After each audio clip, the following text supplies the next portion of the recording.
Hello, traders. Welcome back to another weekend edition of market analysis. And it was a very, very incredible week in the markets. And I will be the first to admit that I was wrong in my last video. I mentioned that market leading indices were lagging, and they were. But what actually happened this week is that big money started flowing from these names. In technology to a lot more names in the financial sector, in the small cap sector, in the transportation sector. And these sectors, as I'm sure you know, really blasted off this week. And I hope that you got the chance to capitalize on some of these moves. There were some incredible moves. And guys, yeah, I'll be the first to admit that I was wrong. And I did try shorting the market up in here, and I had targets at these white levels. And you know what? I did book some profits on this one trade, but I tried shorting the market a couple times, and I did lose some money. And the key, guys, is to know whatever trade you're taking, whatever setup you have, is that you know that the market is always right and that you can be wrong, and to manage your risk accordingly. And so I'm not upset that I short the market. I also made money in other areas, right? I day trade as well, and I day trade specific setups. So although I did take a hit, I made money in other places. And that's the key, guys, is to never have too much confidence in one of your setups. I was a little confident in this setup. I did go pretty heavy in short, and I did lose a decent chunk of money, but I'm still here, I'm still alive, and I'm still playing. And that's the key to trading, guys, is that you understand that you can be wrong, no matter how much you think you may be right about a trade, okay? So looking at this chart now, we're back above this red megaphone top channel here. So short term, or medium term even, we can say as long as we're above 314-ish, that we are bullish, and we're set to potentially go to new all-time highs this summer. And so let's take a little bit shorter term look and say, well, where can this market find resistance? What type of support are we looking at? And so here's the first thing I want to show you. This is just kind of an idea for a short trade early next week. And this is the type of trade that really looks pretty good to me. A lot of people may be scared to take a trade like this, but I have it explained out here pretty well. Markets like to come and test, break down, and break up areas. And this is really a very nice breakdown area that we had in the market when we first initially started this crash. You can see we have a pretty long-bodied breakdown candle right here, and right here we have a gap down where there was a bit of a base, right? We stayed in a pretty narrow range on this day, and the following day was met with selling, and it led to about 4 days of pretty strong selling. So this is what you want to look for when you look for a strong resistance or support area, an area that had a very impulsive multi-day one-directional move out of that area. So this is what would be considered supply. You have a supply of sellers that really pushes the market in one direction for multiple days. Over here we have a very fast run up to this area. This is ideal when you're looking for a reversal trade. You want to see a very fast move into that area. When we were looking down for a reversal here, we had identified this area right in here, and we identified that as an area of demand, because this area was when we broke out of our former all-time highs. All the demand for buying was in this area, and that pushed us to new highs. So that was the area that we were looking for. And when we saw this price coming in fast, we jumped on top of this trade. Guys, this is another similar situation. I know it's very difficult to think that the market will reverse at this point. I know it seems very euphoric, like the market is just going to go up forever. But here's the deal. If we find the market up here Monday or Tuesday in quick succession, this is a short trade I'm completely willing to take. Once again, it doesn't change the fact that I lost on a short trade back here. It doesn't change the fact that I may have been wrong once, because I know that this is a good setup and I will take it again. Just to kind of reiterate this kind of setup, back here you see we had a pretty large run up, pretty quick and fast. And here we have a breakdown area. So here's a breakdown candle high, and another place you can kind of think of this breakdown candle high is right here. We had a gap, and if you imagine that this gap is actually the top of our red candle, I'm just going to take these off again so we can see a little bit easier here. If you imagine that this gap here is kind of the top of the red candle, because we had after hours action that traded down to here, and then the rest of the day traded down to here, and then the next day we traded all the way down here. So this kind of area was our breakout, or excuse me, breakdown area somewhere in here, and that also lined up with the pivot low that we made here, and clear resistance or support zone back here that could turn back into resistance. And when the market ran up very fast to this area, you can see that we had multiple down moves from this area that provided nice short trades. This is the same deal, guys. If we find ourselves up here Monday or Tuesday, I would think it would be a very good opportunity for a short trade.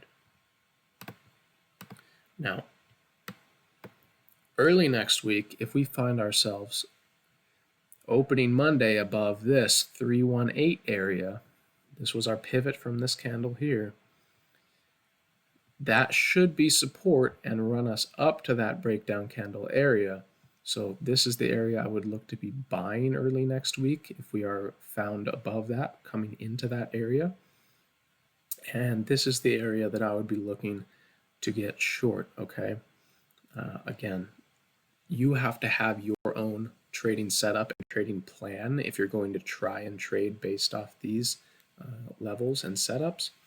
I'm telling you what I think is a good setup and what I've seen happen over and over again and work over and over again.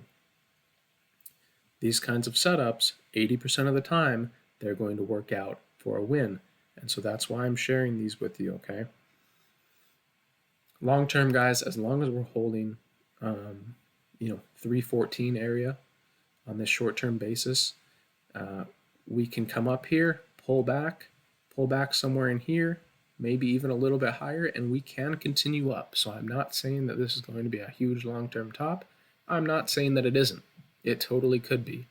If we find ourselves rejecting really hard off this level, we have a very, very large, high volume down candle, and we find ourselves closing next week back below this area here, that could be a tell. And so we'll visit that if that ends up happening. But yeah, that's pretty much the SPX for you guys. I wouldn't see us getting higher than this if we happen to visit it early next week. If you look at my notes here, pulling back reloads the gun per se and makes this trade low success when visited later. So if we were to pull back early next week, come into the zone and maybe consolidate here for 3 or 4 days, it makes this trade not as likely to produce a big winner. So maybe you do still get a reaction, but it's more likely that you would come up and maybe pull back here and then kind of just keep consolidating to move up and maybe fill this gap. But if we are here Monday, guys, I'm telling you, we will see resistance. 80% of the time, there will be strong resistance. 20% of the time, you're going to get a pie in the face. It's up to you whether you want to take that trade every time knowing that 80% of the time it's going to work, or if you're too scared because the market is just running up too fast. And that's where a lot of people's heads are at, I think. Um, but I'm sharing this with you. Take it and do what you want with it. I will for sure be taking a short trade up here, so long as we're up here early next week. Okay. Let's look at the other indices. IWM.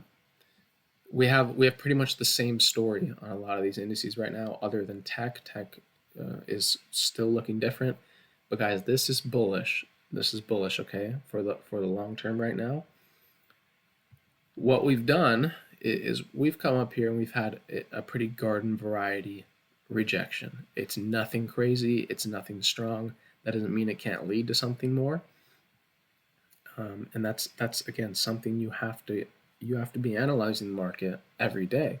What I say in these videos can change sometimes, and so that's where every day the real-time analysis has to be done, and that's very important.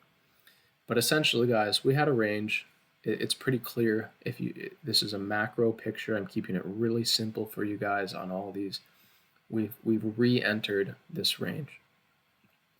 And so it's pretty much the same as the SPX. If we find ourselves falling down, we want to see bulls supporting this area, and that would lead us to the top of this range.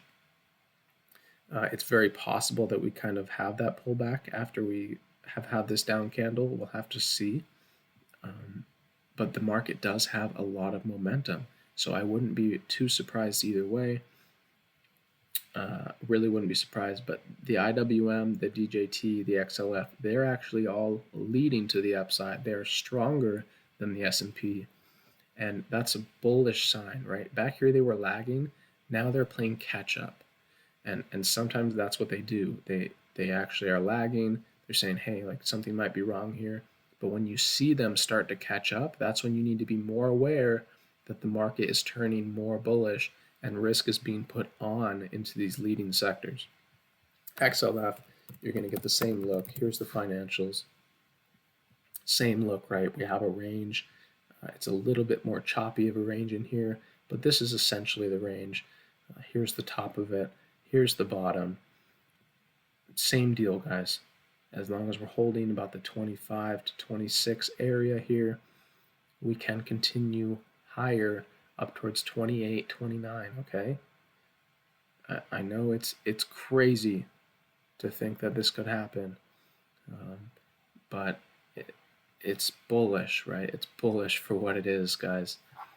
We have to accept the market for what it is, and we have to be cautious on pullbacks, that we do not get too bearish at this point until we actually start downtrending.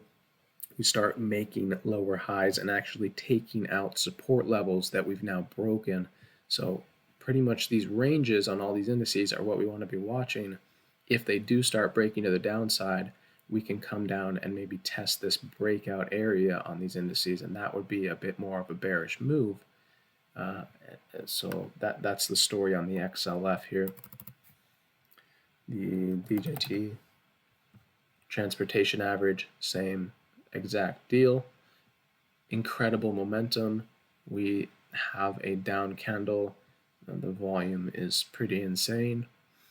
But again, we have our breakdown candle up here. We have our gap window. We have the top of our range. So again, I think we should look that if these hold for a day or two here, we should expect another move higher. If we start getting back below this range again, we can expect a visit of the last accumulation area, which would line up with about this pivot here. We should expect a test of this again, and we'll go from there. Now tech, of course, looks very different. Here are the Qs. And the Qs, well, they're still in this kind of upward channel. Really quick, I want to show you guys a couple setups in the Qs that I think look incredible. One is Microsoft. This is a nice ascending triangle pattern that had a breakout on Friday. This one looks really, really good to me. I'm probably going to be looking to put some long swings on Microsoft on. And, they have definitely not been struggling as a company during this time, right, with the products that they have. I would not be surprised to see this really blast off. I mean, at least 200, guys, we should expect here, I think. Obviously, we do have some highs to clear here. That should be noted. Nothing is 100%. Microsoft does not have to go to 200. It can reject the highs. The market can reject. Anything can happen. But this is a good setup, and it's a setup that I would be willing to take a trade on 10 times out of 10. When Microsoft consolidated back here and broke out, I took this trade. It might not have worked out, but I'm going to take it every single time. This is another trade that I'm going to take a lot of times, okay? Apple is another one. I'm sure you guys know we had a breakout here of the all-time highs. Here's the macro picture on Apple. Basically, a very big channel that we're in, and we had a very tight consolidation here. We are holding the uptrend, and we had a very tight consolidation. This is a really bullish consolidation, guys. When you see when you see candles get this tightly ranged, and then you have a breakup, right? You have a big move up. You have these candles get really tightly ranged, and they're just moving up and up and up and up. And then you get this break, guys. This is bullish. It's bullish. Apple does have room to get up to 345, 350 here, in my opinion. That's kind of where our trend lies. Very clear-cut, bullish picture here.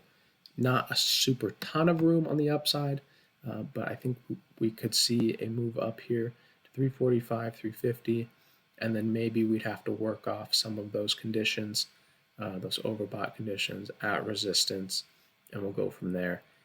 Would I be shorting Apple at 350? Probably not. Probably not. I'd like to wait, in most cases, for more of a confirmed downtrend to start to really start shorting names like Apple. Apple's not really a name I typically short other than maybe for a day trade. This is one you want to be long on here, guys. If you're long, definitely stay with it. This is looking really beautiful. And if you guys want to see more setups like this, my Twitter is going to be in the description. I'm going to be a lot more active on there starting now. The last 2 days or so, I've posted a ton of setups, guys, a ton of setups. I'm not going to give you trades, but I'm going to post a lot of setups, very clean charts. If you guys like these charts, if you guys want to see more of this type of stuff, just go follow me on Twitter. I'm going to be really active there, posting a lot of setups. Yeah, that's pretty much it. Back to the Qs. They're strong. They're at all-time highs. Don't fight it, guys. Just don't fight it. If we see a gap up over this channel, these could get parabolic early next week, guys. I'm not saying it's going to happen, but I'm telling you, a gap up over this channel, new all-time highs, Apple and Microsoft breaking out to all-time. Guys, watch out if this gaps up. You could see 250 in short order. If not, then okay, we can kind of stay here. We can go sideways. If we start breaking back below the all-time highs, then maybe we get some pullback, okay? Pretty simple there. Watch if they stay over the all-time highs.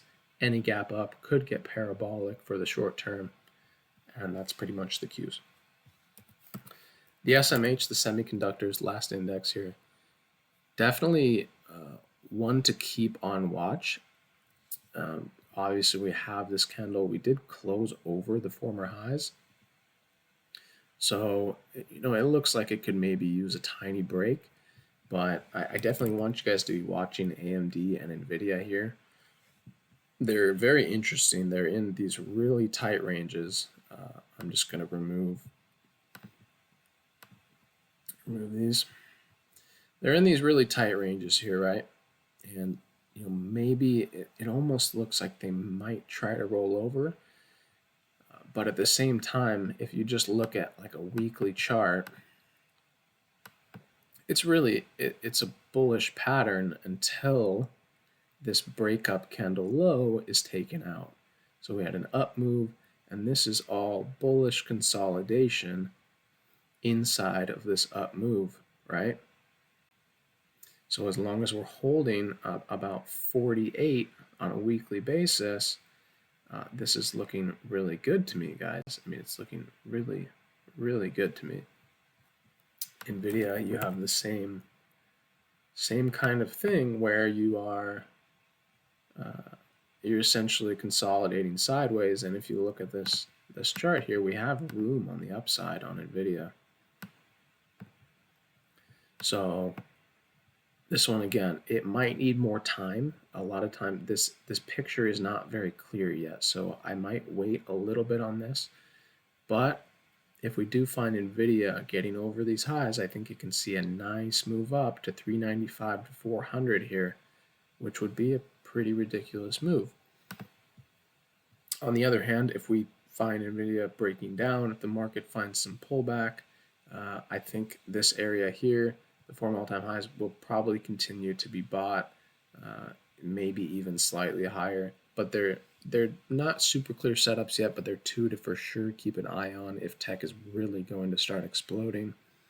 Nvidia and AMD, both in really tight ranges, looking ready to go.